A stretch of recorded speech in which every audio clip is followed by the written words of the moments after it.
BPSC BPSC 72nd के लिए हम लोग तैयारी कर रहे हैं। बीइंग अ वर्किंग प्रोफेशनल जितना हो पाएगा उतना करेंगे। देखिए क्या होता है ना कि अब एग्ज़ाम के लिए कुछ ही दिन बच गया है, और थोड़ा ये जो 10-12 दिन का टाइम है, इसी टाइम पे आप मोटिवेट और डीमोटिवेट हो सकते हो। अगर आप मोटिवेटेड रहोगे तो जितना चीज़ याद किए हो वो भी याद रहेगा एग्ज़ाम में। लेकिन अगर आप डीमोटिवेट हो जाओगे, अपने आप को आलस करोगे, तो उस केस में क्या होगा कि आप जो चाह रहे हो करना, जो अपना मकसद के लिए लड़ाई कर रहे हो इतना डेली, जॉब से आते हो, वापस आके पढ़ाई करते हो, ध्यान देते हो इस सब चीज़ों पे, वो सब चीज़ें जो हैं उसका कुछ मतलब नहीं रह जाएगा। तो आपका मकसद ये रहेगा अगले 10-12 दिन तक कि आप जितना ज़्यादा फोकस कर पाएँ उतना ज़्यादा फोकस करिए। मंजिल बहुत ज़्यादा दूर नहीं है। लोग बोलते रहते हैं दिल्ली अभी दूर है, कोई दिल्ली दूर नहीं है। किसी भी दिन पे आप अपना देखिए, ये सब जो एग्ज़ाम होता है ना, इसमें लक का भी बहुत बड़ा फेल खेल होता है। लक क्या होता है? लक कुछ नहीं होता है। दिमाग जितना ज़्यादा साफ रहेगा, दिमाग जितना ज़्यादा अपने एम की तरफ हमेशा देखता रहेगा, और बिना अटैच हुए इर्रेस्पेक्टिव ऑफ रिजल्ट क्या रहेगा, यही आज से ही सोचना शुरू कर दीजिए। इर्रेस्पेक्टिव ऑफ रिजल्ट क्या हुआ, अपने को अपना 10-12 दिन तक बेस्ट देना है।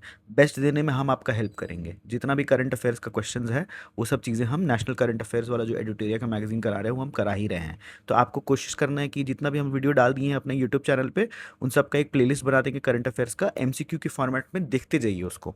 कम से कम इतना भी कर लीजिएगा ना, तो आप ये तो कोशिश कर सकते हैं कि कम से कम 20-30 मार्क्स का जो अंतर पड़ जाता है लोगों के एग्जाम करने और नहीं एग्जाम क्लियर करने में, वो चीज़ आपका कोनो दिक्कत नहीं हो। तो ये सीरीज़ एक बार फॉलो कर लीजिए। हमको पता है कि बहुत सारे यूट्यूब पे बहुत सारे लोग वीडियो बनाते हैं, लेकिन क्या है ना, उनका मकसद थोड़ा ऐसा रहता है कि भ्रमित कर दें आपको।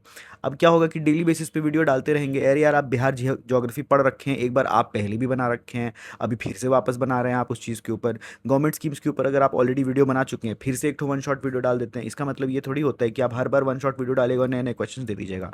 नहीं, जितना हो पाएगा उतना पढ़ेंगे भाई। ये सब भ्रमित करने वाले लोगों से सावधान रहें। ये सब ज्ञान छोड़ के अब हम शुरू करते हैं अपना जो बीपीएससी से रिलेटेड। हम इकोनॉमिक सर्वे का बात किए थे, इकोनॉमिक सर्वे तो कंप्लीट करेंगे ही इस लेक्चर में। इकोनॉमिक सर्वे के साथ आप हम कोशिश करेंगे कि अपना जो नेशनल कॉन्फ्रेंसेस और इंटरनेशनल कॉन्फ्रेंसेस, ये दोनों का दोनों चीज़ हम लोग कवर कर लें। चलिए, नेशनल कॉन्फ्रेंस और इंटरनेशनल कॉन्फ्रेंस कंप्लीट करते हैं। जय माता दी, लेट्स रॉक, शुरुआत करते हैं। Economic survey, basic facts. Economic survey इस बार कब प्रेजेंट किया गया है?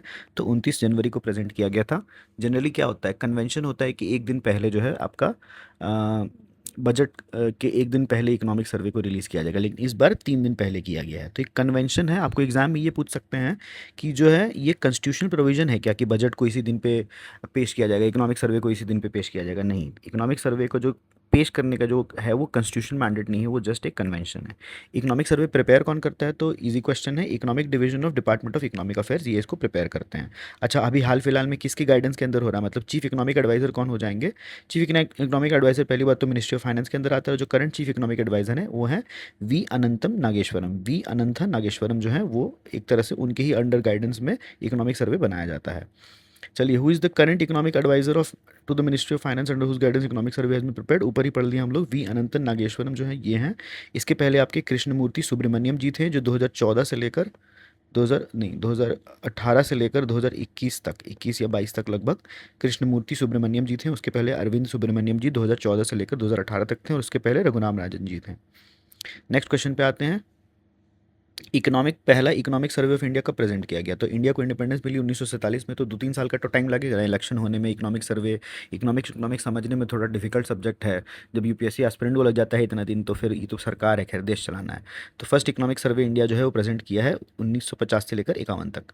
उस टाइम पे जनरल बजट, और उस टाइम से क्या जनरल बजट जो है, इकोनॉमिक सर्वे और जनरल बजट एक ही टाइम पे 1964 तक एक ही डॉक्यूमेंट की तरह प्रेजेंट करते थे, लेकिन 1964 के बाद जो कन्वेंशन चेंज कर दिया गया और इकोनॉमिक सर्वे को अलग से प्रेजेंट किया गया। नेक्स्ट वाला क्वेश्चन इसी चीज़ से रिलेटेड है कि कौन से ईयर में इकोनॉमिक सर्वे को बजट से अलग कर दिया गया, तो वो है 1964। ठीक है, नेक्स्ट क्वेश्चन पे आते हैं। चलिए, consider the following statement, it is a constitutional requirement that the economic survey must be presented exactly 1 day before the union budget. ऊपर ही देख चुके हैं अपन कि ये एक फॉल्स चीज़ है, एक कन्वेंशन है, कॉन्स्टिट्यूशन मैंडेट नहीं है। चलिए ताबड़तोड़ नेक्स्ट एकदम क्वेश्चन पे आते हैं। बेतुका क्वेश्चन आ गया। इकोनॉमिक सर्वे 2025-26 को डिवाइड किया गया कितने चैप्टर्स में? तो 16 चैप्टर्स में डिवाइड किया गया। एग्जाम में क्वेश्चन नहीं आएगा, लेकिन जस्ट एआई से कुछ क्वेश्चन पूछेंगे तो ये सब तो दिबे करेगा। The real GDP growth of India for 2024-2025 कितना रह गया? तो 6%, 5%, 5.5%, 6.5%, 7%। तो आपका हो जाएगा 6.5%। 6.5% इस बार का जीडीपी रियल जो इकोनॉमिक सर्वे में निकाला है। तो रियल जीडीपी ग्रोथ जो है 2024-25 का 6.5% था, और इस बार का प्रोजेक्टेड जो है 26-27 के लिए वो बोला जा रहा है कि 6.8 से 7.2 के बीच में रहेगा। देखिए expected real growth, next question वही आ गया, 6.8 से 7.2% के बीच में रहेगा 2026-27 के। ये सब क्वेश्चंस ऐसा है कि एग्जाम में आ जाए तो गलत नहीं करके आना है। हो सकता है कि ये डायरेक्ट क्वेश्चन ना रहे, हो सकता है कि ये स्टेटमेंट रहे, तो आपको इतना सब फेक बेसिक फैक्ट जो है याद रहना चाहिए। हम कोशिश करें कि इकोनॉमिक सर्वे में जितना भी इंपॉर्टेंट फैक्ट्स है ना, जितना भी फैक्ट्स है बाबू, सब चीज़ रटा दें।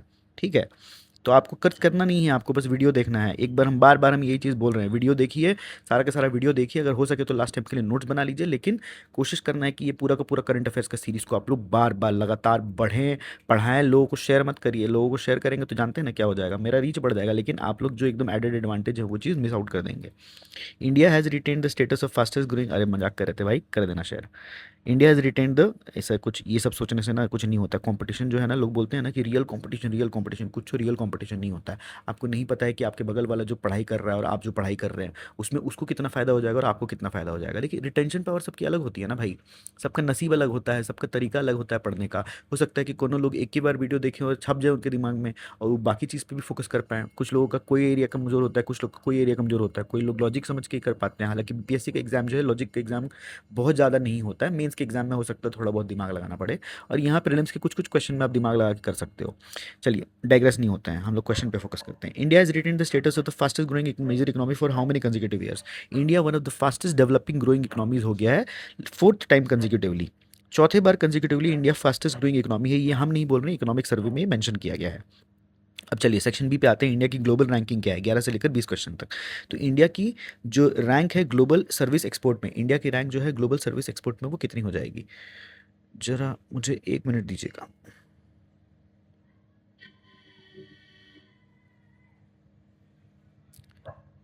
सेक्शन शुरू कर लेते हैं अपन। पानी पी लें। चलिए, ये कोई इसका फोटो है जो हम डाले नहीं है इस वाले पीडीएफ में। हम जो पीडीएफ आपको अपडेट करके टेलीग्राम पे डालेंगे उसमें आप देख लीजिएगा। तो आपको ध्यान देना है क्या कि ये पूछा है क्वेश्चन, क्या है ग्लोबल सर्विसेज एक्सपोर्ट में इंडिया का रैंकिंग कितना है? तो fourth, fifth, six, seventh, India का रैंकिंग हो जाएगा 7वां। इंडिया 7वां नंबर पे आता है in terms of the global service export.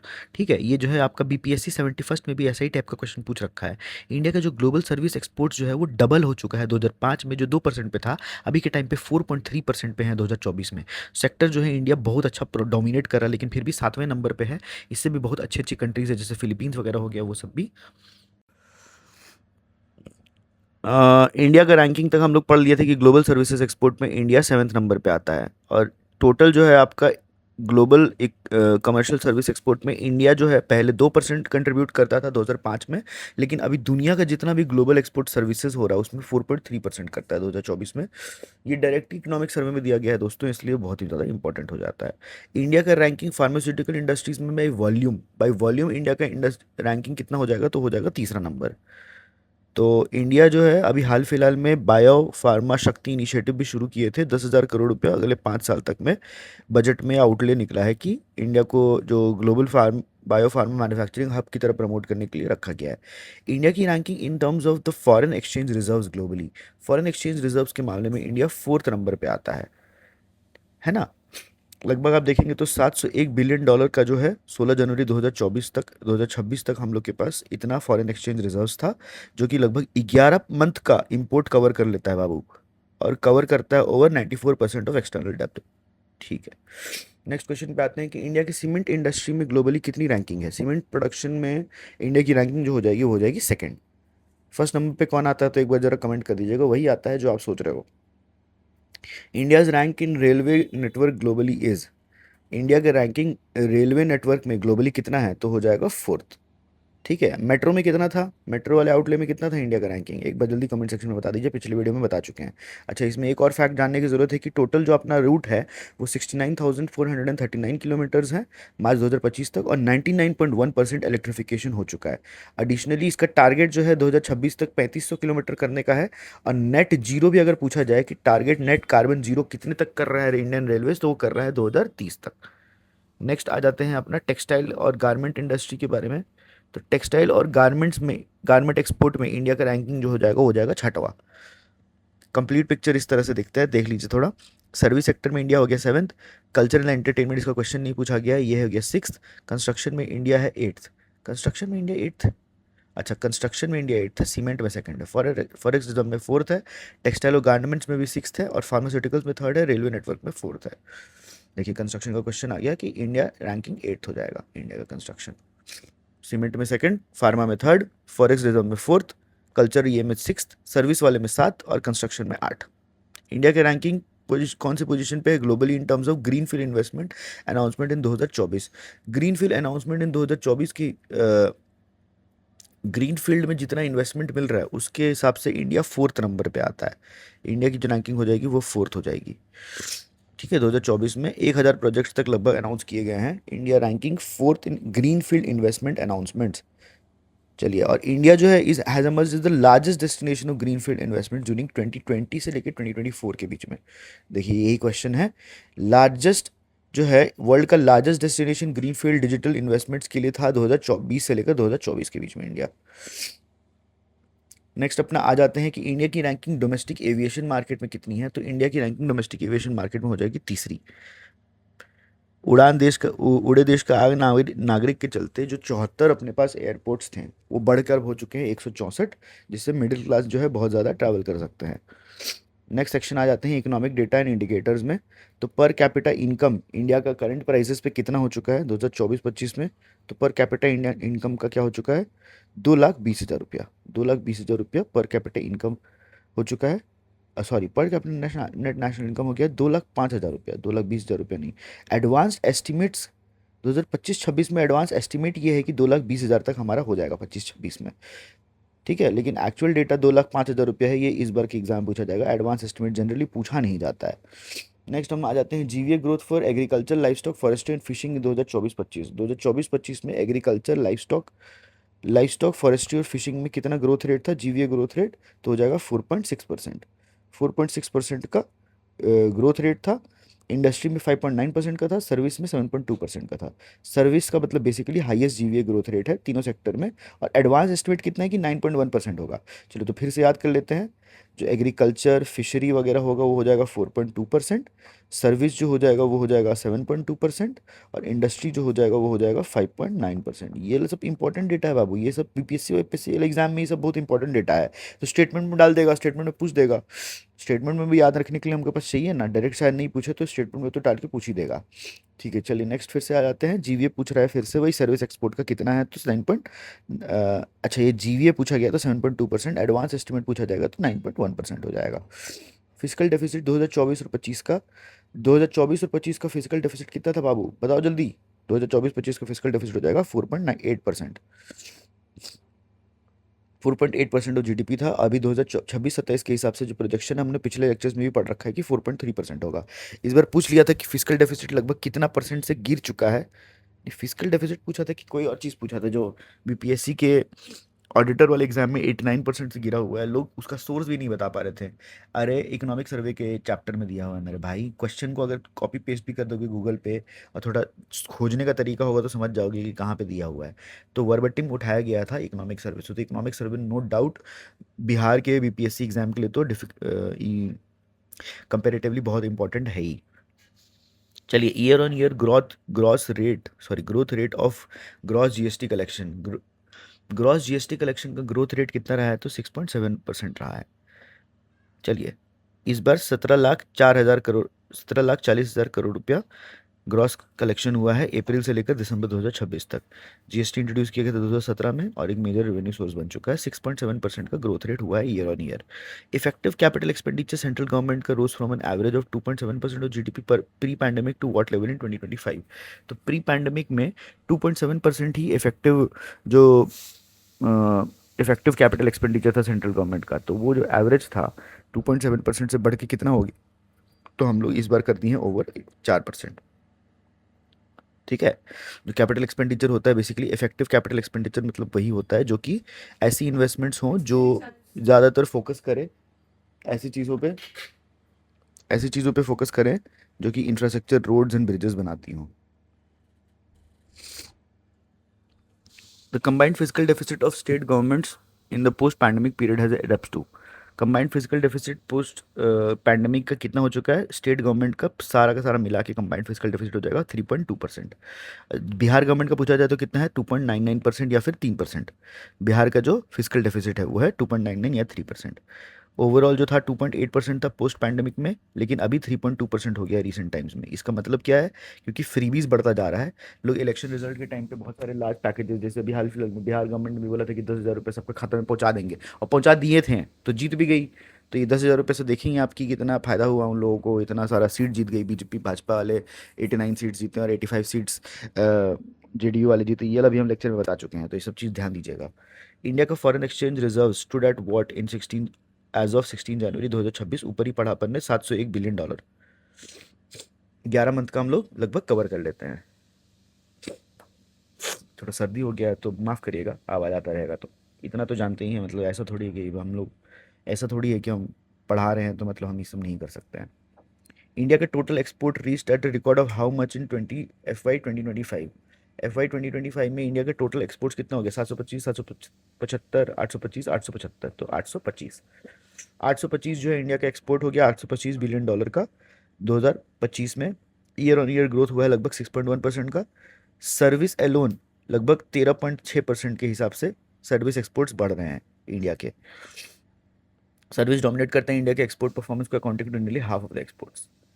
चलिए, इंडिया का ये ग्रोइंग एट 13.6%। आप कंफ्यूज मत होइएगा, वहाँ पे जो लिखा हुआ था कि सर्विस जो है वो ग्रो कर रहा है 7.2% से, तो 7.2% से कर रहा है ईयर ऑन ईयर वो ग्रोथ। लेकिन यहाँ पे सर्विस एक्सपोर्ट की बात चल रही है, ठीक है। यहाँ पे फिर से देख लीजिए एक बार, कंफ्यूज हो जाएंगे नहीं तो। यहाँ देखिए, यहाँ पे जीवीए ग्रोथ रेट सर्विसेज का है 7.2%, ठीक है। Gross value added growth rate, यहाँ पे ईयर ऑन ईयर नहीं बोला है, gross value added growth rate जो है, ग्रोथ रेट पूछा है 7.2% का। यहाँ एक्सपोर्ट्स की बात चल रही है। एक्सपोर्ट जो हो जाएगा वो हो जाएगा 13.5% से लगभग 13.6% से लगभग ग्रोथ होगा। India remains the world's largest recipient of remittances. How much was received in FY 2025। 2025 के टाइम पे कितना रेमिटेंस इंडिया को मिला है, तो इंडिया को रेमिटेंस मिला है $135 billion. Particularly money send from Indian working back in gulf countries like US. Gulf countries में काम करती है इंडियंस, यूएस और यूके में काम कर रहे हैं, तो वापस से इंडिया में ही आता है। तो one of the largest Indian diaspora, इसके चलते वर्ल्ड का लार्जेस्ट रेसिपेंट रहे हैं रेमिटेंसेस का। $135 बिलियन मिला है बाबू इंडिया को। इंडिया का जो शेयर है ग्लोबल मर्चेंडाइज एक्सपोर्ट में नियरली डबल्ड फ्रॉम 1% टू 1% से डबल होकर नियरली 2% नहीं हुआ है, 1.8% हुआ है। ग्लोबल मर्चेंडाइज एक्सपोर्ट 1% से 1.8% हो गया। मीनवाइल इंडिया का जो ग्लोबल कमर्शियल सर्विस एक्सपोर्ट्स है 2% से बढ़ के 4.3% हो गया। ऊपर भी हम लोगों ने डेटा पढ़ा, 2% था 2005 तक और 2025 तक हो चुका है 4.3% in the India share of global commercial service export.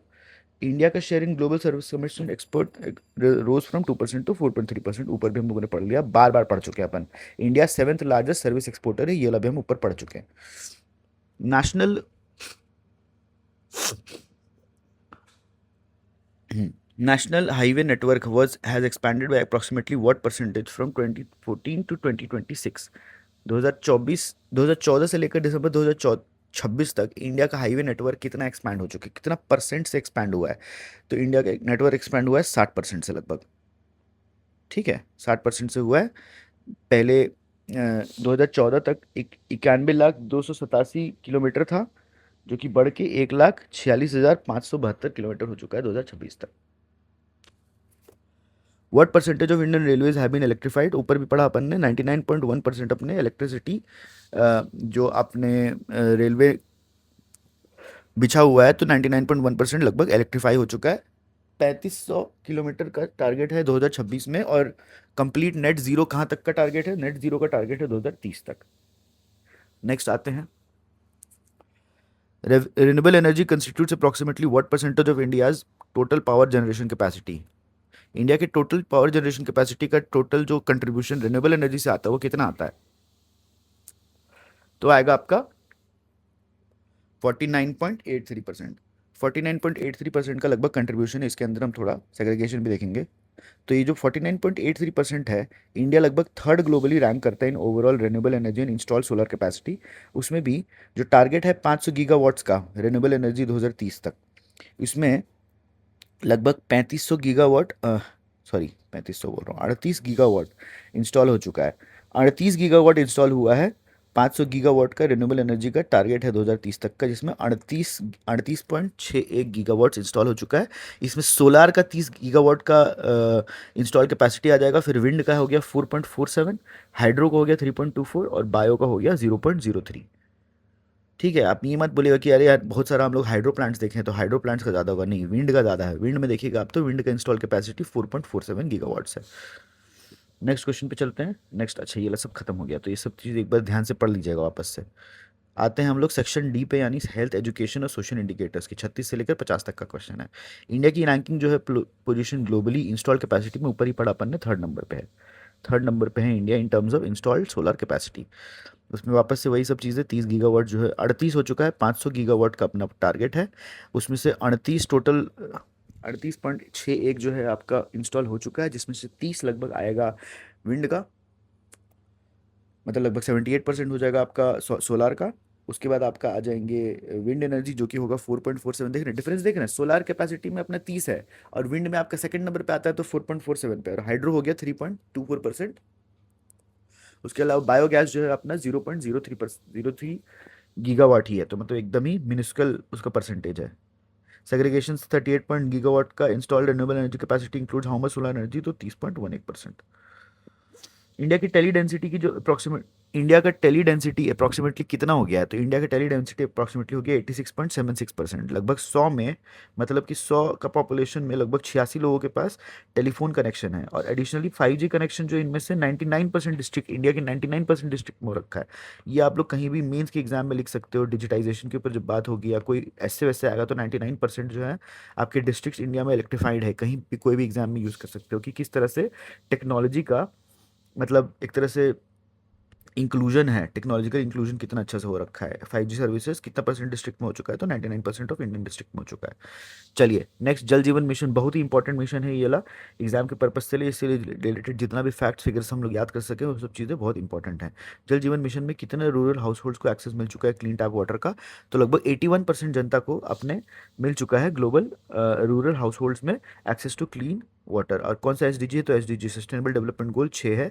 जल जीवन मिशन जो है 2019 में लॉन्च हुआ था, और हर घर जल के अंडर में हर घर हाउस होल्ड को बोला गया था कि भाई इसको हम लोग कर देंगे। तो अच्छा, इसको बढ़ा के कौन सी डेट तक कर दिया गया है जल जीवन मिशन को कि 100% हो जाएगा? ये एक बार कमेंट सेक्शन में बता दीजिएगा। आई थिंक 2028 था कि 2030 था, एक बार ध्यान दीजिएगा, पता नहीं, याद नहीं आ रहा। बजट एलोकेटेड जो है 67,670 करोड़ है। पिछले वाले सेक्शन में ही, पिछले वाले क्लास में ही हम पढ़ा चुके हैं ये। 1990 से इंडिया का जो मैटरनल मोर्टालिटी रेट है वो कितना परसेंट से रिड्यूस हो चुका है ना? India has reduce the maternal mortality rate by since 1990, कितना परसेंट हुआ है? तो वो हो जाएगा 86% से रिड्यूस कर दिया है। ऊपर भी 81% हम लोगों ने पढ़ा ना यहाँ पे, यहाँ पे देखिए 86% है, कंफ्यूज मत होइएगा। India has reduce the maternal mortality rate by 86% since 1990।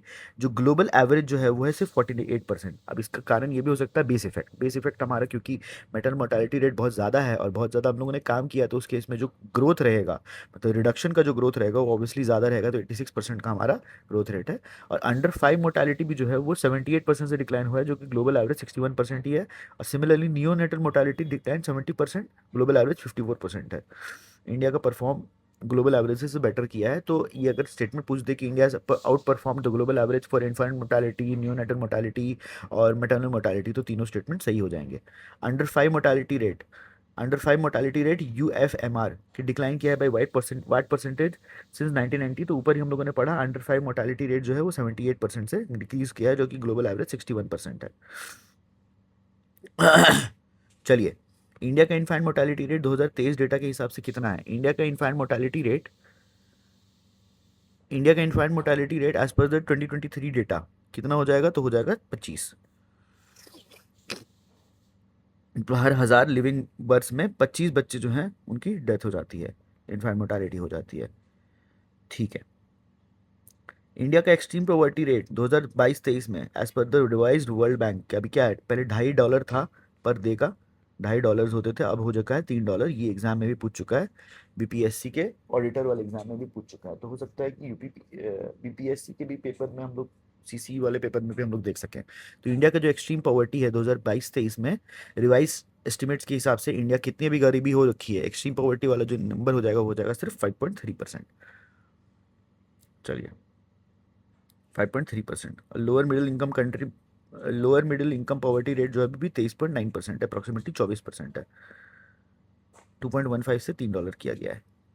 World bank ने रेज किया international poverty line to $3 per day, पहले $2.15 था। ठीक है। Extreme poverty rate 5.3%, lower middle income poverty rate जो लगभग 24% हो जाएगा।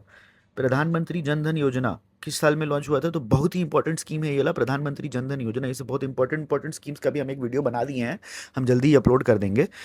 ये वन शॉट वीडियो होगा, उसमें जितने भी इंपॉर्टेंट स्कीम्स है, उसका डेट कब लॉन्च हुआ, क्या क्या उसके फैक्टर्स याद रखने, वो सब चीज़ों के बारे में डिटेल रहेगा, वो हम आज शाम तक या कल सुबह तक ही डाल देंगे।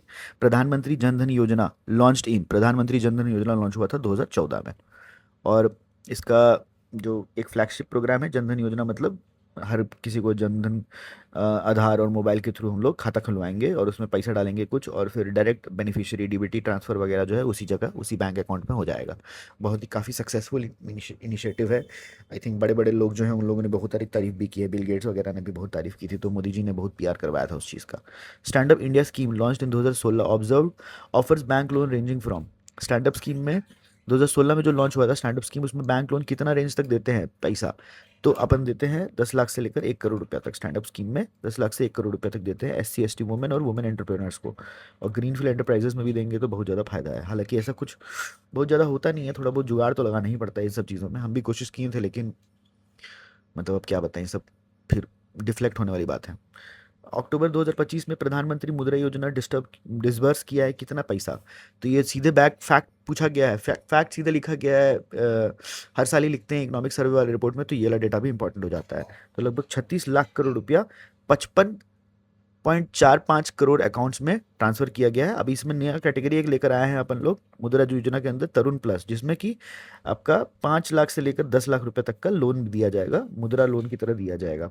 शिशुओं को पता ही है कि 50,000 रुपये तक, और 50,000 से 5 लाख रुपये को किशोर बोले हैं, तरुण को बोला गया है 5 लाख से 10 लाख रुपया। और Tarun plus category I think 10 lakh से 50 लाख रुपया लगभग है।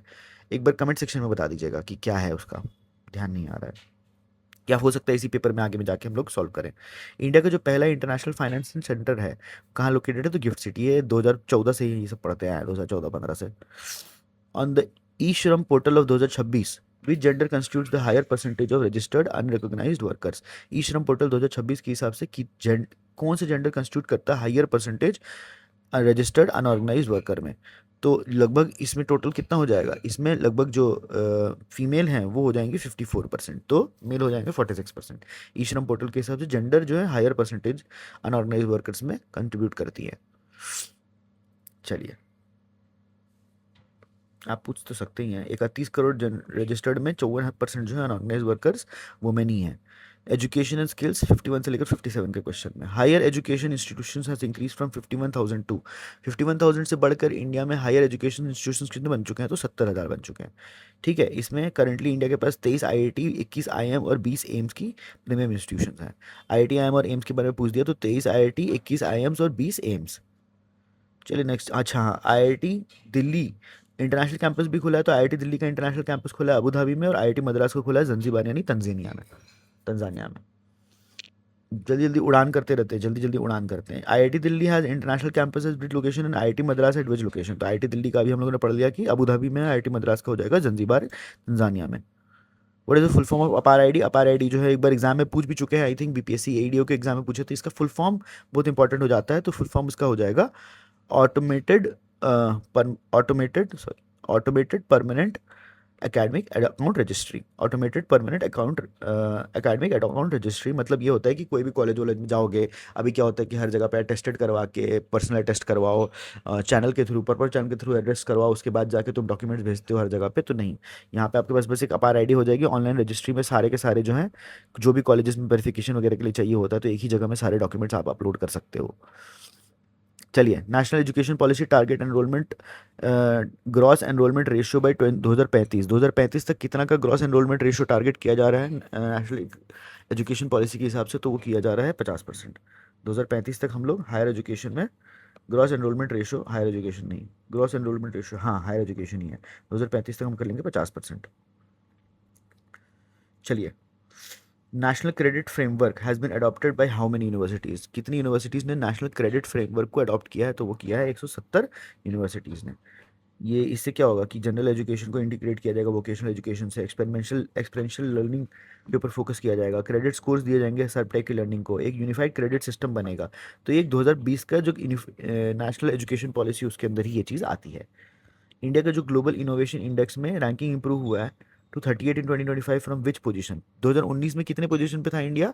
इंडिया था 66 पोजीशन पे, अभी जाके इंडिया का रैंकिंग 38 हो चुका है ग्लोबल इनोवेशन इंडेक्स में। और ग्लोबल इनोवेशन इंडेक्स पब्लिश कौन करता है? तो वो करता है world intellectual property, and rank करता है कंट्रीज को कौन कौन सी चीज़ों पे, इंस्टीट्यूशन, ह्यूमन कैपिटल, इंफ्रास्ट्रक्चर पे, एंड आउटपुट्स में नॉलेज, टेक्नोलॉजी, क्रिएटिव आउटपुट्स। ठीक है, ये 6 इंडाइसेस होती हैं, ये भी पूछ सकता है बाबू, तो इस चीज़ को भी एक बार याद कर लीजिएगा। एफटीएज में FTAs and word of the year, ये वाले कुछ क्वेश्चंस हैं, तो ये हम देख लेते हैं। इंडिया ईएफटीए साइन किया है which type of trade and by which year? India ने ईएफटीए जो साइन किया है वो किया है सेटा। ईएफटीए मतलब यूरोपियंस के साथ जो साइन किया है, उसका साइन का नाम जो होता है वो होता है सेटा नहीं है भाई, टेपा, टेपा है ना, European free trade association. India और ईएफटीए ने साइन किया है, जो स्विट्जरलैंड, नॉर्वे, आइसलैंड और लिचनस्टीन, है ना, Switzerland, S N I L जो है स्निल, स्निल मतलब स्नेल को से याद कर सकते हैं, स्नेल में ए हटा दीजिए तो स्निल हो जाएगा। तो स्विट्जरलैंड, नॉर्वे, आइसलैंड और लिस्टीन। कितने दिन से हम लोग बात कर रहे थे ना फ्री ट्रेड एसोसिएशन का यूरोप में, तो स्नेल की रफ्तार से चल रहे थे ना, इसलिए स्नेल वर्ड याद कर लीजिए, तो स्नेल में ए हटा दीजिएगा, तो स्नेल वाली जो कंट्रीज हैं स्विट्जरलैंड, नॉर्वे, आइसलैंड और लिचनस्टीन जो है, उनके साथ एक टेपा साइन हुआ है, trade and economic partnership agreement 2024 तक। और ये बेसिकली ईएफटीए जो है वो साइन किया है, सेपा या सेटा, ये सब के ऊपर क्वेश्चन पूछ देगा। नेक्स्ट वाले क्वेश्चन से आपको आइडिया लग जाएगा कि कौन से कंट्री के साथ क्या क्या साइन हुआ है, हो सकता है मैच द फॉलोइंग में पूछ दे। तो इंडिया यूके जो है ट्रेड एग्रीमेंट साइन किया और कौन सी ईयर में साइन किया है? तो इंडिया यूके के बीच में जो हो रखा है वो सेटा है, और इंडिया ईएफटीए के बीच में जो हो रखा है वो है टेपा। चलिए, कॉम्प्रिहेंसिव इकोनॉमिक ट्रेड एग्रीमेंट 2025 में। चलिए नेक्स्ट क्वेश्चन पे आते हैं। इंडिया और ओमान ने क्या साइन करके रखा है ट्रेड एग्रीमेंट? तो वो करके रखा है आपका सी एस्पा, सेपा, सेटा, क्या क्या पढ़ लिया अपन ने? टेपा, सेटा, सेपा। सेपा जो होगा वो इंडिया और ओमान के बीच में, जो जो इंपॉर्टेंट है वही हम पढ़ाएंगे, इससे ज़्यादा कुछ आने की जरूरत नहीं है, इससे ज़्यादा हम पढ़ भी नहीं पाएंगे। ठीक है, इंडिया यूए जो है एफटीए साइन किया है, फाइनलाइज किया 2026 में, इंडिया और ईयू के बीच में हुआ है जो, और उसके बाद इंडिया न्यूजीलैंड ने भी एफटीए साइन किया है, तो ये इंडिया ओमान वाला जो हो जाएगा वो सेपा हो जाएगा। और इंडिया ईयू का जो एफटीए है, जिसको मदर ऑफ ऑल डील्स भी बोला गया है, वो किस साल साइन किया गया? तो 2026 में। Mother of all deals, mother of all deals जो है इंडिया और ईयू का जो एफटीए हुआ है, इंडिया और ईयू का जो एफटीए हुआ है उसको हम लोग क्या बोल रहे हैं? ये यूरोपियन फ्री ट्रेड एग्रीमेंट है, और ईयू यूरोपियन यूनियन के साथ अलग है, तो यूरोपियन यूनियन के साथ जो है अलग हो गया, मदर ऑफ ऑल डील्स बोला जाता है। चलिए, तो हम लोग क्या क्या याद किए देख लीजिए एक बार, फिर से ध्यान ले लेते हैं। ईएफटीए के साथ जो हुआ है वो है टेपा 2024 में, स्नेल की स्पीड से हुआ है तो एसएनआईएल कंट्रीज हो गई, तो मतलब स्विट्जरलैंड, नॉर्वे, आइसलैंड और लिechtenstein के साथ हुआ हुआ तो वो हो जाएगा ईएफटीए, जो 2024 में साइन हुआ है, जिसका नाम है टेपा। इंडिया यूके के साथ जो साइन हुआ है वो हो जाता है सेटा, 2025 में साइन हुआ था, कॉम्प्रिहेंसिव इकोनॉमिक ट्रेड अग्रीमेंट। उसके बाद इंडिया जो है आपका ओमान के साथ जो हुआ है वो है सेपा, और इंडिया ईयू के साथ जो हुआ है वो हुआ है मदर ऑफ ऑल डील्स, जिसको 2026 में साइन किया गया। कुछ कुछ और जो हम लोगों ने मिस कर दिया वो है, इंडिया मॉरिशस के साथ हुआ है 2021 में सेस्पा, इंडिया ईएफटीए टेपा, यूके के साथ सेटा और ओमान के साथ सेपा, तो ये इंडिया मॉरिशस वाले ही खाली मिस किए थे, और न्यूजीलैंड के साथ भी वैसे हम लोगों ने कर रखा है एफटीए।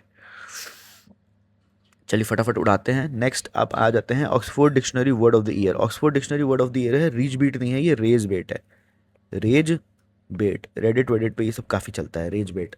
रेज बेट करने के लिए तुम पोस्ट डाल दिए हो क्या, मतलब भड़काने के लिए, तो होता है ना पिनकाना, बिहारी में बोला जाता है पिनकाना, तो पिनकाना वाला जो वर्ड है रेज बेट बोलते हैं। Oxford year of the word of the year हो गया रेज बेट।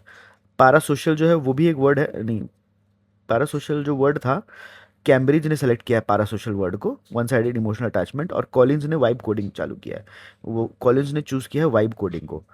कैम्ब्रिज ने जो वर्ड यूज़ किया है, कैम्ब्रिज ने वर्ड किया है स्लॉप, ठीक है, सॉरी पैरासोशल, कैम्ब्रिज ने, कैम्ब्रिज ने ऊपर पढ़ा ना, पैरासोशल वर्ड जो है one side emotional attachment, basically इसका मतलब होता है कि person is deeply investment in another, लेकिन बाकी जो बंदा है उसको घंटा फर्क नहीं पड़ता। जैसे मान लीजिए कि आपको कोई रैपर वैपर पसंद होगा, या फिर आपको इंटरनेट की सेलिब्रिटी हैं जिनको दिन रात उठते उठते बैठते सोते जागते सब उसी की फ़ोटो देख रहे हैं, उसी के बारे में सोच रहे हैं, उसी से प्यार करने बैठ गए हैं, पैरा सोशल बिहेवियर है ये। इसका मतलब ये है कि आगे वाले को घंटा नहीं पता है कि आपके जैसे कोई इंसान एग्जिस्ट करता है, लेकिन आप जो है उनके प्यार में पड़े हुए हैं। तो इस चीज़ के ऊपर ये वर्ड बना दिया कैम्ब्रिज वालों ने, डिक्शनरी में वर्ड ऑफ द ईयर बोल दिया पैरा सोशल को।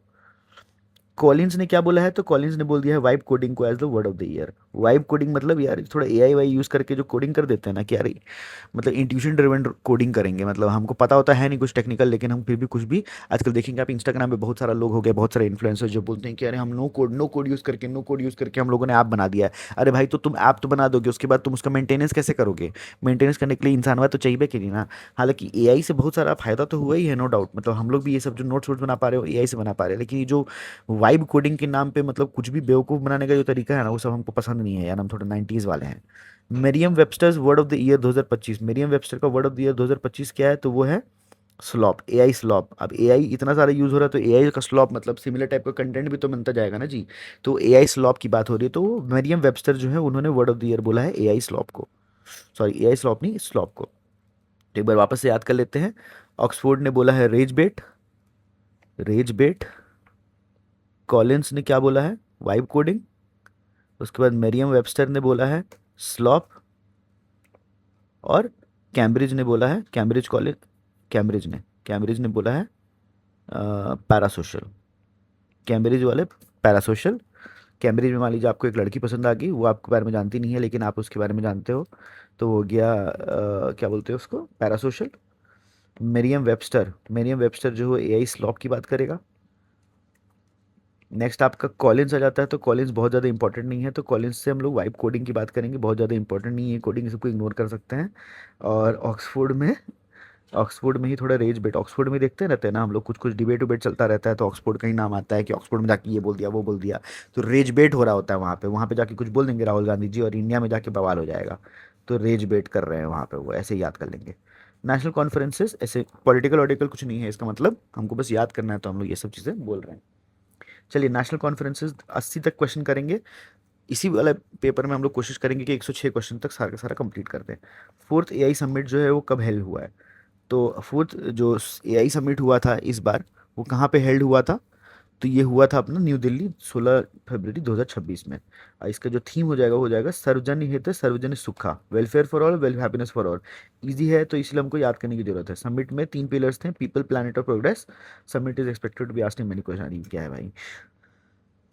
न्यू दिल्ली में 16 फरवरी 2026 को याद रखिएगा, उसका थीम याद रख लीजिएगा, सर्वजनिक हित सर्वजनीय सुखा। थीम जो है सर्वजनिक हित सर्वजनिक सुखिया, ठीक है, हैप्पीनेस फॉर ऑल। 3 पिलर है, पिलर पीपल प्रोग्रेस प्लानट और प्रोग्रेस। 39th सूरज कुंड मेला जो कहाँ हुआ था, तो फरीदाबाद हरियाणा में हर साल होता है। इसका आप एक बार एडजॉइनिंग कंट्रीज देख लीजिएगा, तो अपना पार्टनर कंट्री इस बार के थे इजिप्ट, और कौन से स्टेट पे फोकस हो रहा था, तो उत्तर प्रदेश और मेघालय पे फोकस हो रहा था। लार्जेस्ट पार्टनर कंट्री कौन थे इस बार 39th के, तो वो थे इजिप्ट, पढ़ लिया अपन ने। इजिप्ट को लिया गया था as the partner country, Egypt was the partner country, और थीम्स जो थे वो उत्तर प्रदेश और मेघालय थे। Third international Bharatiya language conference was inaugurated by, तो vice president of India, vice president of India ने third international Bharatiya language conference hold किया था।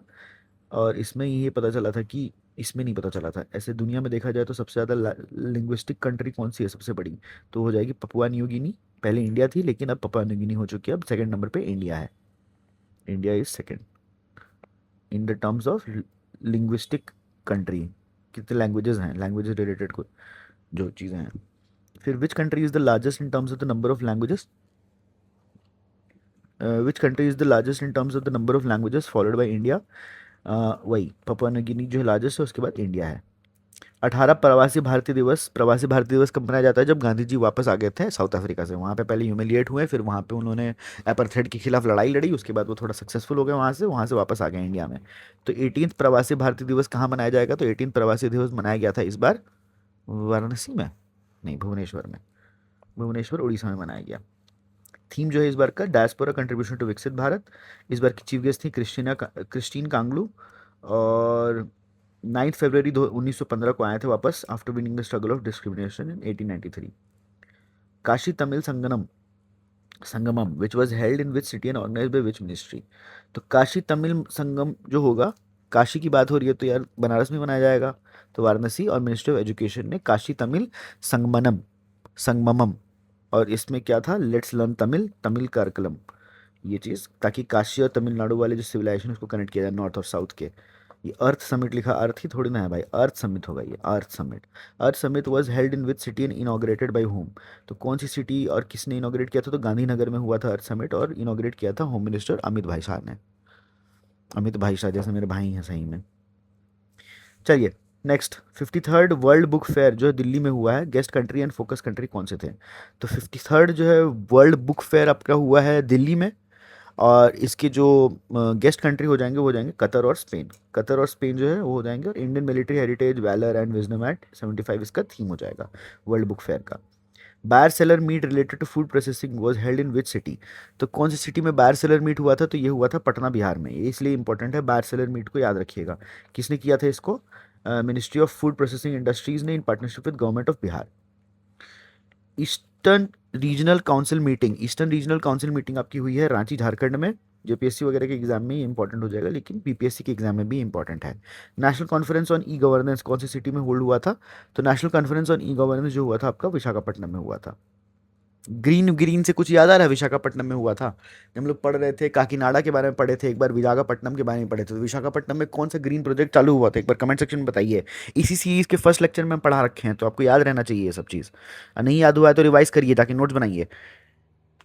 Indian mobile congress was held at Yashobhoomi New Delhi. Its theme was, Indian mobile congress का theme जो है वो क्या हो जाएगा? Innovate to transform. Indian mobile congress Yashobhoomi New Delhi में हुआ था।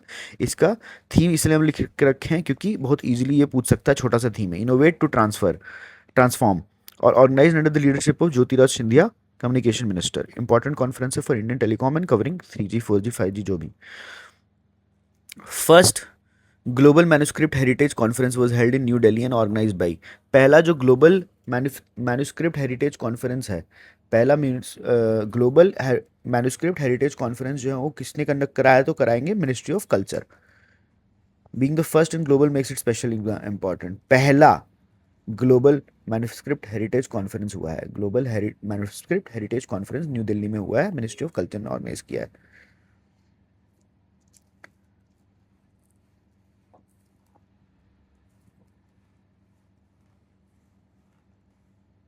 चलिए next, international conference and summits पे आते हैं। इंटरनेशनल कॉन्फ्रेंसेस एंड समिट, लगभग यही क्वेश्चंस जो हैं वो बच गए हैं। Raisina dialogue was held in New Delhi. Chief guest कौन थे इसके? रायसेना जो हुए, रायसेना डायलॉग इस बार दिल्ली में हुआ था। दिल्ली में ही होता है हर जगह, सेम परमानेंट जगह है। उस टाइम पे यूके जो चीफ गेस्ट थे वो थे यूके के प्राइम मिनिस्टर। तो यूके के प्राइम मिनिस्टर जो हैं वो चीफ गेस्ट थे इस बार। हम्म, इसका जो थीम है वो बहुत बड़ा सा दिया हुआ है। यूके के प्राइम मिनिस्टर नहीं है यार ये, फिनलैंड के प्राइम मिनिस्टर हैं अलेक्जेंडर स्टब जी। अलेक्जेंडर स्टब जो हैं वो फिनलैंड के फिनिश प्रेसिडेंट अलेक्जेंडर वो आए थे। इसका थीम था संस्कार, assertion, accommodation and advancement. I believe हर बार 2025 का जो थीम था वो काल चक्र था, जिसमें न्यूजीलैंड के रिप्रेजेंटेटिव्स आए थे। इतना बड़ा है तो ये नहीं पूछेंगे थीम। थीम जो है रायसेना डायलॉग का संस्कार, असर्शन, एकोमोडेशन एंड एडवांसमेंट। चलो ठीक है, दे दिया है तो कोई दिक्कत नहीं। पिछले बार का काल चक्र था, तो इस बार हो सकता है काल चक्र दे दे तो आप लोग कंफ्यूज हो जाए। सीओपी 2000 सीओपी 30 यूएनएफसीसीसी कहाँ हुआ था? तो ये हुआ था बेलेम ब्राज़ील में। इस बार बेलेम ब्राज़ील में हुआ था। तो सीओपी का टाइमलाइन क्या है? 2000 जो 29 हुआ था वो हुआ था बाकू अजरबैजान में, 30 हुआ बेलम ब्राज़ील में, 31 होगा तुर्की में, और 32 होगा इथोपिया में। फर्स्ट जो है बर्लिन में हुआ था 1955 में, 1995 में। सीओपी 31 कहाँ होगा? तुर्की में होगा, और 32 कहाँ होगा? इथोपिया में होगा। फिर से याद कर लेते हैं। COP29 हुआ था बाकू में, 30 हुआ बेलम ब्राज़ील में, 31 होगा तुर्की में, 32 होगा इथोपिया में, और 1995 में ये शुरू हुआ था बर्लिन से। G20 समिट 2025 कहाँ हुआ था? तो G20 25 2000 वो हो जाएगा जोहानिसबर्ग साउथ अफ्रीका में। इस बार G20 जो समिट है 2025 का वो हो जाएगा जोहानिसबर्ग साउथ अफ्रीका में। पीएम मोदी ने इसको अटेंड किया था, इसलिए इंपॉर्टेंट हो जाता है। हालांकि G20 वाले सारे मतलब हाँ समिट तो अटेंड करते ही हैं। Unity, equality and stability. और 2026 का जो प्लान है वो है यूएसए में। एनुअली इंडिया ने होस्ट किया था 2023 में। One earth, one family, one future, ये सब बताया था। इस बार का यूनिटी, इक्वालिटी एंड स्टेबिलिटी है, यूईएस, जोहानिसबर्ग साउथ अफ्रीका। 2026 वाला कहाँ पे होगा? तो यूएस में हो जाएगा। 23 में इंडिया ने किया था, ब्राज़ील ने इस बार किया था, सॉरी साउथ अफ्रीका इस बार किया था, यूएसए 2026 में करेगा, ब्राज़ील ने इसके साल के पहले किया था।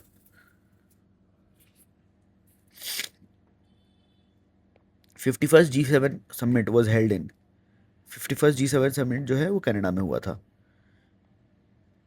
कनान्सिस कनाडा में। इंडियन पीएम ने अटेंड किया था, इसलिए इंपॉर्टेंट हो जाता है G7 का। इसमें US, UK, France, Germany, Italy और कनाडा है। इंडिया अभी तक G7 का पार्ट नहीं है, लेकिन गेस्ट इन्विटेशन मिलता रहता है। 17 ब्रिक्स समिट कहाँ हुआ था और 18th कहाँ होगा? तो 17 ब्रिक्स समिट हुआ था आपका ब्राज़ील में, और 18th वाला जो होगा वो हो जाएगा इंडिया में। 17 ब्रिक्स समिट, तो ब्रिक्स वाला जो है ऐसी कंट्री में होता रहता है, BRICS। तो अब याद नहीं आ रहा मेरे को कुछ। साउथ अफ्रीका में होना था, लेकिन वो शायद नहीं कर पाए, तो ब्राज़ील ने बोल दिया कि आप कर लो और उसके बाद हम कर लेंगे, तो ऐसे ही कुछ हुआ है। तो इस बार और 18 समिट जो होगा वो इंडिया में होगा। 35th नाटो समिट जो है वो कहाँ हेल्ड हुआ है? 35th नाटो समिट जो है वो मतलब कहाँ होगा? 35th नाटो समिट जो है आपका हो जाएगा हेग, नेदरलैंड्स में। 35th NATO summit was held in Hague, Netherlands. अभी 36th वाला जो है तुर्की में, उसके लिए बात हो रही है। क्या पता हो चुका है कि नहीं, ध्यान नहीं है मुझे। India is not a NATO member, multiple scheduled summits are scheduled in Turkey है। हाँ, COP31 भी देखा अपन ने, अगले साल वहीं पे होने वाला है। 36 NATO summit is planned for Turkey है, अंकारा तुर्की है। ASEAN summit 2025 was held in which country and with what theme? तो कौन सी कंट्री में हुआ था? मलेशिया में हुआ था, और उसका वो हो जाएगा, थीम हो जाएगा inclusivity and sustainability. Inclusivity and sustainability हो जाएगा थीम आसियान समिट 2025 का। मलेशिया में हुआ था, 10 मेंबर्स हैं इसमें। 48th एंड 49th, तो इस बार 48th एंड 49 जो है वो अपकमिंग है। 47th और 48th वाला इस बार को बोलते हैं, सॉरी 46th एंड 47th जो है उस बार को बोलते हैं, जिसको मलेशिया बोलते हैं। 48th और 49th होगा मलाइना फिलीपींस में। आसियान इंडिया यूथ समिट कहाँ हुआ था? आसियान इंडिया यूथ समिट जो है आपका हुआ था गोवा में। Young couple shaping the future, young couple shaping the future, Asian India youth summit, young couple shaping the future. ये बिम्स्टेक यूथ समिट से अलग है, जो कि गांधीनगर गुजरात में, उबर मोता भाई के बारे में पढ़ा था ना। एशियन इंडिया यूथ समिट जो है गोवा में होगा, और उसके बगल में गुजरात गांधीनगर में बिम्स्टेक का यूथ समिट हो जाएगा। बिम्स्टेक का यूथ समिट गांधीनगर में। अच्छा, बिम्स्टेक ऊपर अलग पढ़ा था अपन ने, कन्फ्यूज़ नहीं होना है, देख लेते हैं एक बार, कन्फ्यूज़ नहीं होना है तो। मोटा भाई का नाम कहाँ दिया था? अर्थ समिट हुआ था, सॉरी अर्थ समिट था। बिम्स्टेक यूथ समिट आपका हो जाएगा गांधीनगर में। BRICS summit theme, 17th BRICS का समिट थीम क्या था? Unity, equality and stability. अच्छा, BRICS summit strengthening global cooperation for more inclusive and sustainable growth. 17 BRICS का हो गया था strengthening global cooperation for more inclusive and sustainable growth. Unity, equality and stability हम कहाँ पढ़े थे अभी? यहाँ पढ़े थे? नहीं, ये भी नहीं पढ़े थे।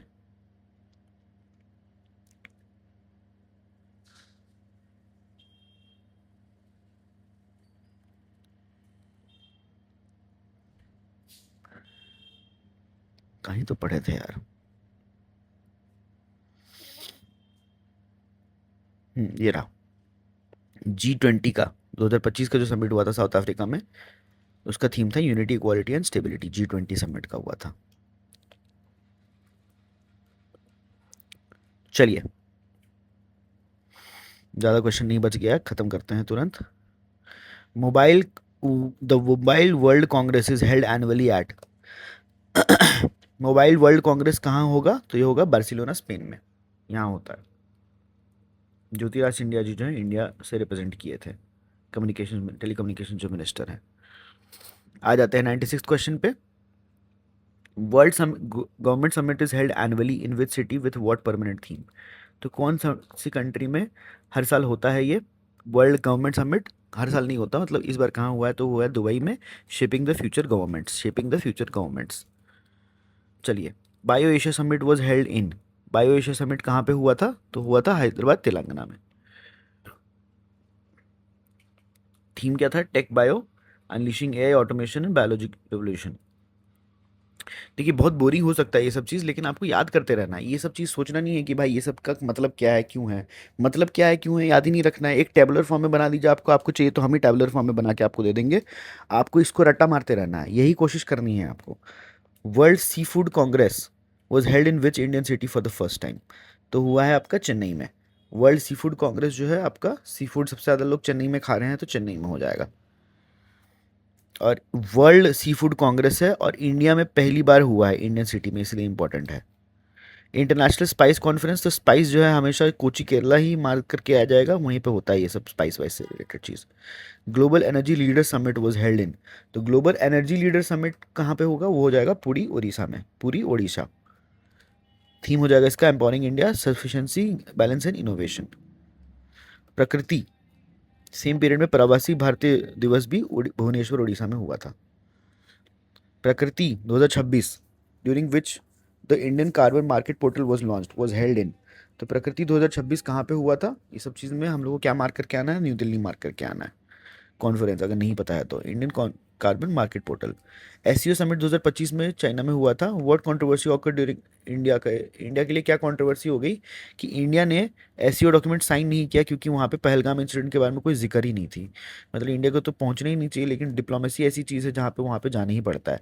एससीओ के बारे में पढ़ लेंगे। 2001 में स्टैब्लिश हुआ था, हेडक्वार्टर है इसका बीजिंग में, और 10 मेंबर कंट्री हैं। इंडिया पार्ट है? तो हाँ, इंडिया पार्ट हो चुका है। इंडिया और चाइना दोनों, इंडिया और पाकिस्तान दोनों ही पार्ट हो चुके हैं। SCO was established in which year and its headquarters is in? 2001 में बीजिंग में हुए थे। Gulf cooperation summit was held इन, तो गल्फ कोऑपरेशन समिट जो है वो कहाँ होगा? तो वो हो जाएगा आपका मनामा बहरीन में। मनामा बहरीन में होते हैं। जीसीसी कंट्रीज 6 कंट्रीज हैं, Saudi Arabia, UAE, Kuwait, Qatar, Bahrain and Oman. NAM summit is being held at, NAM summit कहाँ होगा? तो नाम समिट हो जाएगा आपके उज्बेकिस्तान में। Previous summit was held in Uganda, जिसमें कंपाला डिक्लेरेशन साइन हुआ था। इंडिया एक वो फाउंडिंग मेंबर है long side Yugoslavia and Egypt. WTO ministerial conference कहाँ हुआ है? तो WTO मिनिस्ट्रियल कॉन्फ्रेंस हुआ है इस बार कैमरून में। International solar alliance, international solar alliance कहाँ हुआ है? तो international solar alliance conference was held in New Delhi. One sun one earth one shared commitment, हर साल सेम ही थीम रहता है इसका। परमानेंटली ज्वाइन किया है इंडिया ने और फ्रांस ने, चालू किया था 2021 में। इसका हेडक्वार्टर है गुरुग्राम में, एंड सोलर एनर्जी प्रमोट करने की बात होती है इसमें। यूएनसीटीएडी कॉन्फ्रेंस, यूएनसीटीएडी कॉन्फ्रेंस कहाँ हुआ है इस बार? तो जेनेवा स्विट्जरलैंड में हुआ है। Shaping the future promoting economic transformation, इसका हेडक्वार्टर हो जाएगा जेनेवा में। जेनेवा में फोकस करता है ट्रेड, इन्वेस्टमेंट और डेवलपमेंट में। International Dhamma conference was held इन, तो इंटरनेशनल धम्मा कॉन्फ्रेंस कहाँ पे होगा? इंटरनेशनल धम्मा कॉन्फ्रेंस होगा अहमदाबाद में। इंटरनेशनल धम्मा कॉन्फ्रेंस बुद्धिज्म से रिलेटेड है ये। Collective wisdom, united voice, mutual coexistence नहीं पूछेगा ये। WHO medical global summit was held in, WHO traditional medicine, अच्छा sorry, WHO traditional medicine global summit, WHO traditional medicine global summit हुआ था new Delhi में। चलिए, मिसलेनियस कुछ बच गए हैं जी चीज़ें, 10 क्वेश्चंस हैं लगभग, तो इसको भी उड़ान कर देते हैं।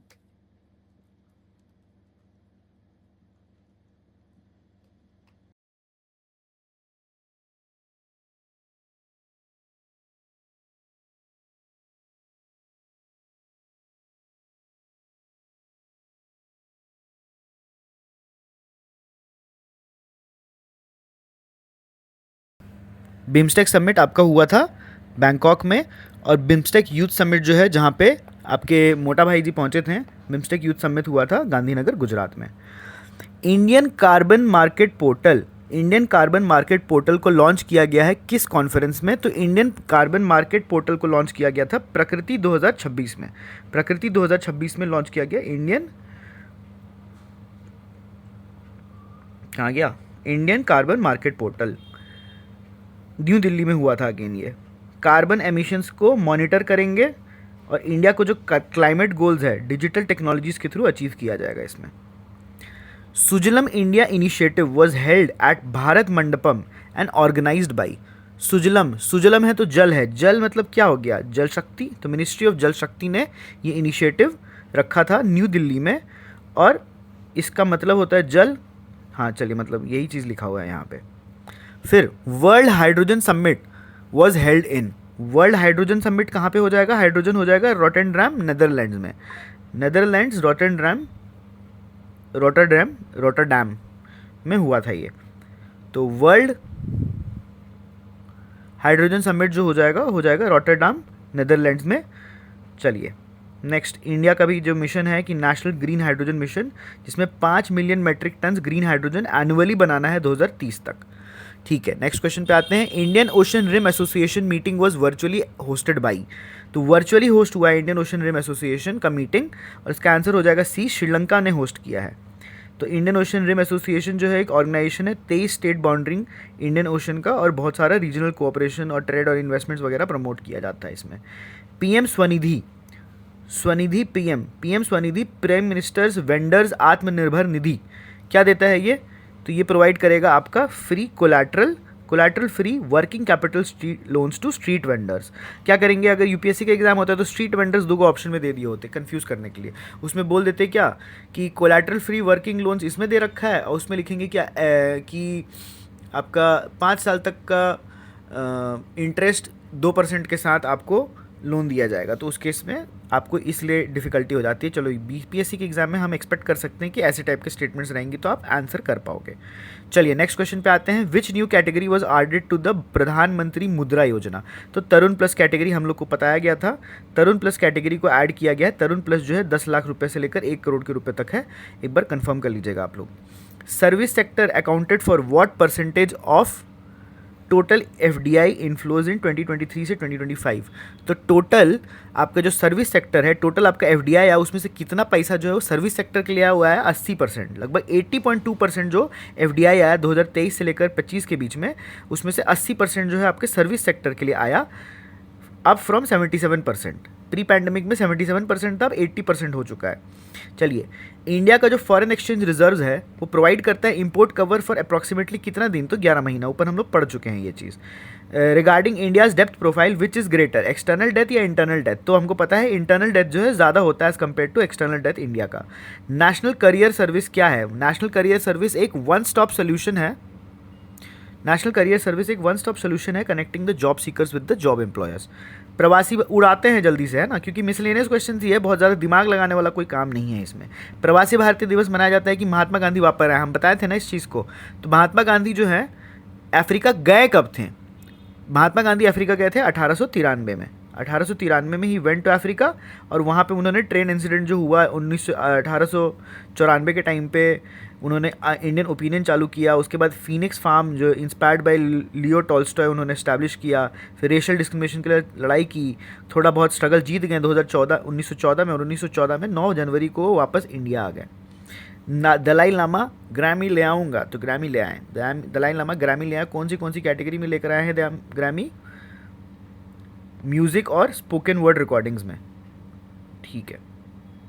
नेक्स्ट क्वेश्चन पे आते हैं। चीफ गेस्ट 18th प्रवासी दिवस भुवनेश्वर में जो हुआ था, ये हम लोगों ने ऊपर पढ़ा कि भुवनेश्वर में हुआ था, तो उसमें जो चीफ गेस्ट थे वो कौन थे, तो चीफ गेस्ट आपके हो जाएंगे, बताइए, क्रिस्टीन कंगालू जो हैं वो आपके प्रेसिडेंट हैं त्रिनिदाद और टोबैगो के, Caribbean nation. Neonatal mortality rate has declined by what percentage since 1990 as compared to the global average। ऊपर में हम लोगों ने ये भी चीज़ पढ़ रखा है कि इंडिया 70% से डिक्लाइन कर गया है सिंस 1990 एज कम्पेयर टू जो ग्लोबल एवरेज है वो है 54%, बेस इफेक्ट का कारण है। एमएमएम डिक्लाइन जो है वो 86%, ग्लोबल एवरेज है 48%। U5MR जो है वो 78% है, ग्लोबल एवरेज है 61%, और NMR जो है 70% है, ग्लोबल एवरेज है 54%। IMR में इंडिया अभी IMR मतलब इन्फेंट मोर्टालिटी रेट जो है इंडिया का है 25/1000, हर 1000 में 25 बच्चे इन्फेंट मोर्टालिटी रेट में होता है। The wind energy component of 38.61% gigawatts install renewable energy, इसमें से 30 जो है गीगावाट्स वो किसका हो जाएगा, वो हो जाएगा सोलार का। उसके बाद सेकंड नंबर पे आता है विंड जो कि 4.47 है, तो 4.47 गीगावाट्स इतना है। ऊपर भी हम लोग ये सब चीज़ पढ़ चुके हैं। सबसे कम है बायो एनर्जी का 0.03, और हाइड्रो का याद करेगा, हाइड्रो का विंड से कम है। World health assembly is annually held in which city, is held annually in which city, तो ये हो जाएगा जेनेवा। वर्ल्ड हेल्थ असेंबली जो है वो जेनेवा में होता है। World health assembly Geneva Switzerland में हर साल होता है। थीम था इसका अ वर्ल्ड फॉर हेल्थ। एक डिसीजन मेकिंग बॉडी है डब्ल्यू का, और सारे डब्ल्यू के जो मेंबर स्टेट्स हैं उनके डेलीगेशन इसको विजिट करते हैं। 48th एंड 49th, इसके पहले क्या हुआ था, 46th एंड 47th। तो 48th एंड 49th समिट जो है वो कहाँ प्लान्ड है, तो है मनीला फिलीपींस में, मनीला फिलीपींस में है। 46th और 47th जो थे वो थे मलेशिया में। ऊपर हम लोगों ने यही पढ़ा था। आसियान का जो सेक्रेटरीट है वो जकार्ता इंडोनेशिया में। चलिए, Indonesia is shifting its capital from Jakarta to, Jakarta से कहाँ लेकर जा रहे हैं, तो वो ले जा रहे हैं नुसंतरा में। नुसंतरा में शिफ्ट कर रहे हैं जकार्ता को कैपिटल, इंडोनेशिया का capital from Jakarta to Nusantara. 52nd G5 summit is plan for which country, तो ये हो जाएगा फ्रांस। 52nd जो G7 समिट प्लान किया है वो फ्रांस ने किया है। 51st वाला कनाडा में हुआ है, और जो एनुअली जो होते हैं नेशंस कौन से हैं, US, UK, France, Germany, Italy, Japan और कनाडा। इंडिया का नंबर ऑफ एयरपोर्ट्स कितना बढ़ चुका है, तो 74 से 164 हो चुका है उड़े देश का आम नागरिक के अंदर। जो पहला एडवांस एस्टिमेट है for financial year 2026 place real GDP growth at what percentage and GVA and what percentage. तो आपका फर्स्ट एडवांस एस्टिमेट्स में हम बोले हैं क्या कि लगभग जो जीडीपी हो जाएगा वो 7% का हो जाएगा, और जीवीए 6.8% का हो जाएगा। चलिए, जीवीए जो है growth rate for the industry sector in 2024-25 कितना रहा, तो ये रहा 5.9%, GVA growth rate for industry sector. अच्छा, अलग अलग सेक्टर का देख लेते हैं। एग्रीकल्चर का हम लोग देखे थे 4.6%, इंडस्ट्री का देखे 5.9%, सर्विस का देखे 7.2%। हम लोग ऊपर भी पढ़े थे तो याद रखिएगा इसको। Consider the according to the economic survey what remains the driver for India's economic growth. तो इंडिया के इकोनॉमिक ग्रोथ में सबसे बड़ा ड्राइवर जो है हम लोग खुद सप्लाई साइड से, supply is the main driver. Supply side मतलब production capacity, labour forces, capital formation, infrastructure, technology. ठीक है, डिमांड ड्रिवन में क्या होता है कि गवर्नमेंट खर्चा करे, कंजम्पशन हो, लेकिन सप्लाई साइड मतलब हम लोग दे रहे हैं, इंडस्ट्री में पुट कर रहे हैं, लेबर फोर्स लेकर आ रहे हैं, कैपिटल फॉर्मेशन हो रहा है, ब्रिज विज बन रहा है, इंफ्रास्ट्रक्चर बन रहा है, टेक्नोलॉजी का इनकलकेशन हो रहा है। चलिए नेक्स्ट क्वेश्चन पे आते हैं। Physical deficit trajectory for 2023 and 2024 to 2026 and 2027 budget projection is. Physical deficit कितना हो गया है 23-24 से लेकर 26-27 के बीच में। तो फिजिकल डेफिसिट हम लोग शुरुआत किए थे 5.5% से 23-24 के टाइम पे, फिर हुआ 4.8%, अभी 4.3% पे चल रहा है।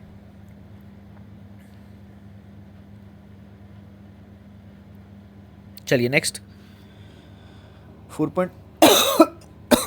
Service sector in FY 2025 touched an all-time high of how much, growing at what rate। तो सर्विस सेक्टर जो है कितना हो चुका है और किस रेट पे ग्रो कर रहा है। तो रेट तो हम लोग ऊपर देख, नहीं ये वाला नहीं है, 2025 का पूछ रहा है। तो इसमें हो गया था $387.6 बिलियन, और जो ग्रोथ रेट आपका हो जाएगा 13.6% ईयर ऑन ईयर।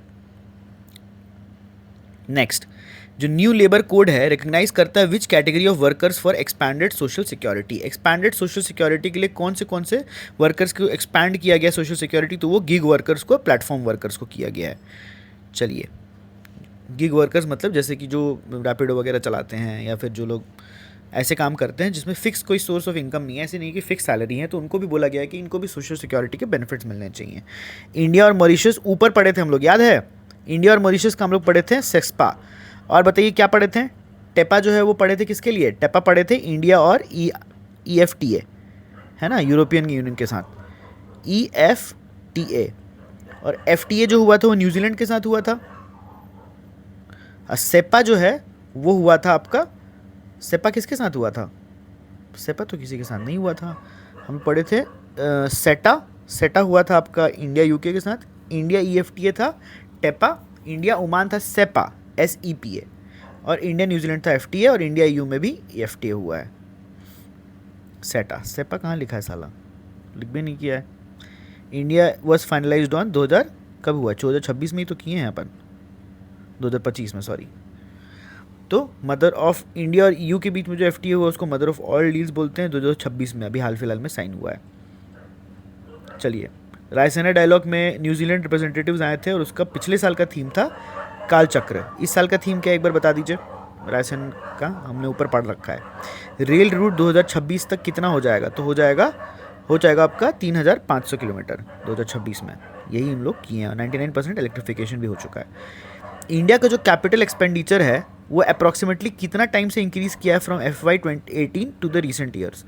तो लगभग 4.2% राइज कर गया है इंडिया के कैपिटल एक्सपेंडिचर। 2,63,000 करोड़ से 11,21,000 करोड़ रुपया हो चुका है। चलिए, national highway network expanded from 91 to 87 kilometre 2014 से हाउ मच इन दिसंबर 2026। तो ये हो जाएगा 1,46,572 किलोमीटर। इंडिया का जो बायो एनर्जी कॉम्पोनेंट है इसमें कितना हो जाएगा, तो हो जाएगा 0.03। ऊपर देख लिए हम लोग। हाइड्रो पावर का चलिए सब उड़ाद करते जाते हैं यार, यही सब चीज़ें हैं। 4.47 हो जाएगा, सॉरी हाइड्रो पावर है तो 3.324 ये वाला विंड पावर है। इंडिया ने फाइनेंशियल सिस्टम रिसीव किया international recognition through which of the programmes conducted by IMF and world bank. तो फाइनेंशियल सिस्टम जो financial sector assessment programme India ने रिकग्नाइज किया है, इंटरनेशनल रिकग्निशन मिला है through the programme connected by IMF and world bank.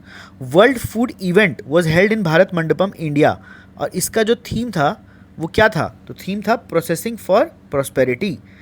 Theme was processing for prosperity. Focus was on buyer seller meet. कहाँ हुआ था बायर सेलर मीट? पटना में हुआ था। Ministry of food and processing industries ने किया था। The mess summit was held in New Delhi and organised by. तो मेस समिट किसने ऑर्गेनाइज किया था? तो किया था फिक्की ने। मेस जो है न्यू दिल्ली में ऑर्गेनाइज किया था फिक्की ने, federation of India chambers and commerce.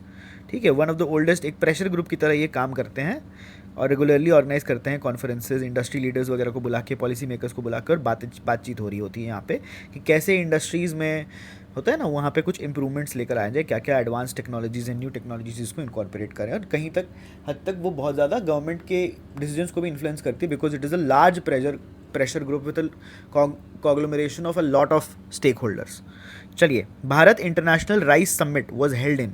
Bharat international rice summit कहाँ हुआ था? तो हुआ था अगेन न्यू दिल्ली में। न्यू दिल्ली में ही भारत इंटरनेशनल राइस समिट हुआ था। Global Buddhist summit held in New Delhi had the theme. तो ग्लोबल बुद्धिस्ट समिट का थीम क्या है? Collective wisdom, united voice and mutual को एग्जिस्टेंस। चलिए नेक्स्ट क्वेश्चन पे आते हैं। रायसेना 2025 में क्या थीम था? ऊपर हम लोग देख लें, कालचक्र। और कौन से कंट्री के रिप्रेजेंटेटिव्स आए थे? तो कालचक्र न्यूजीलैंड। नेक्स्ट, पहला जो COP हुआ था UNFCC में, कौन सी कंट्री में हुआ था और कौन सी ईयर में हुआ था? तो बर्लिन 1995 में हम लोग देख चुके हैं। ठीक है, 1 हुआ बर्लिन में, 3 हुआ क्योतो में, 21 हुआ था पेरिस में, ग्लासगो में 2026 वाला हुआ था इंडिया ने, उसमें 2070 तक नेट जीरो का प्लेज लिया। बाकू में हुआ था 29 में, 30 में हुआ आपके बेलेम ब्राज़ील में, इस बार जो 31 में होगा तुर्की में, और 32 में हो जाएगा इथोपिया में। और जो 1992 वाला रियो डी जेनेरियो समिट है वो COP 1 नहीं है। रियो डी जेनेरियो समिट में,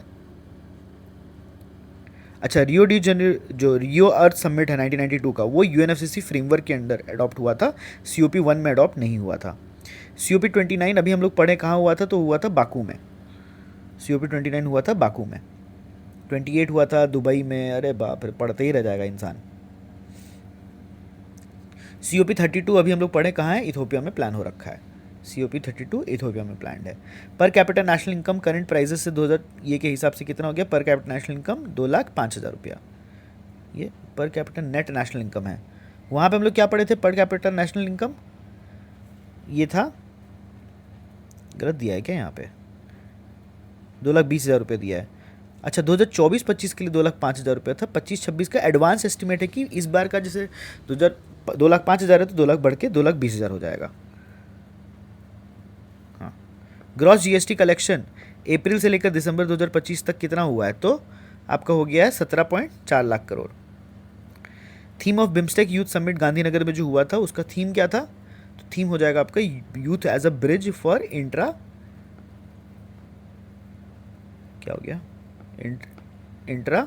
बिम्स्टेक एक्सचेंज। इंडिया का टोटल एक्सपोर्ट जो है $825 बिलियन है FY 2025 में। ईयर ऑन ईयर ग्रोथ कितना हुआ है इसका, तो हुआ है 6.1%। इंडिया का टोटल एक्सपोर्ट जो है 6.1% से ईयर ऑन ईयर ग्रोथ किया है। सर्विस सेक्टर 13.6% से ग्रो कर रहा है। देखे थे ना हम लोग पिछले वाले क्वेश्चन में, तो वही चीज़ टोटल इंडिया का एक्सपोर्ट जो है वो 6.1% से ग्रो कर रहा है, उसमें सर्विस सेक्टर आपका 13.6% से ग्रो कर रहा है।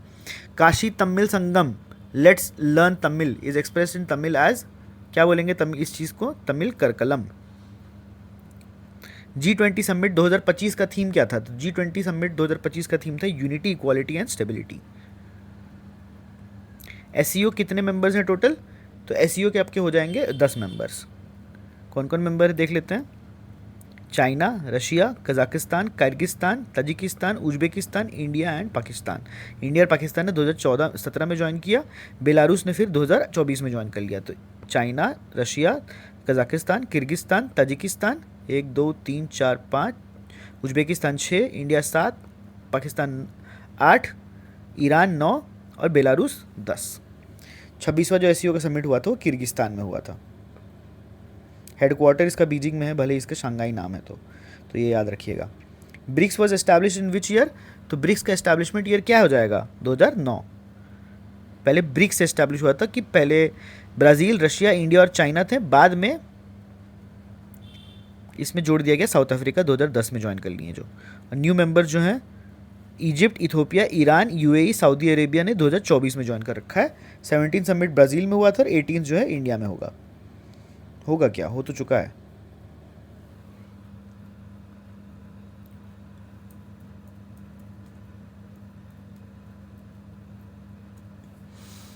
सितंबर में होगा, है ना, पिछले बार ब्राज़ील में हुआ था। थीम ऑफ COP30 बेलेम ब्राज़ील में क्या था, COP30 का जो ब्राज़ील में थीम था वो था B, sustainable development and climate finance. चलिए नेक्स्ट आपका लास्ट क्वेश्चन आ चुका है। International solar alliance theme that remains the same every year is, ऊपर हम लोग बोले थे ना, 1 सन 1 अर्थ 1 शेयर्ड कमिटमेंट, ये हो जाएगा इसका ये। ठीक है, चलिए तो इस तरह से हम लोग ये जो बड़ा चैप्टर था इकोनॉमिक सर्वे का, लगभग 168 क्वेश्चंस थे, उसको भी कंप्लीट कर लिए हैं। कल जो बाबू लेक्चर लोग डालेंगे ना हम लोग, तो लेक्चरवा में हम लोग क्या कोशिश करेंगे कि जो स्पोर्ट्स से रिलेटेड चीज़ें हैं उन सब चीज़ों को हम लोग कवर कर लें। ठीक है, स्पोर्ट्स हो गया, लिटरेचर हो गया, अवार्ड्स वगैरह जितने भी हो गए, नोबेल प्राइज़ वगैरह, इन्वायरमेंट से रिलेटेड कुछ, तो ये सब चीज़ों को ना हम कोशिश करेंगे। कुछ मेजर थीम्स वगैरह भी बचे हुए हैं और इंडाइसेस वगैरह भी बचे हुए हैं। तो कल भी बहुत बड़ा सेशन होगा बाबू लोग, मान लीजिए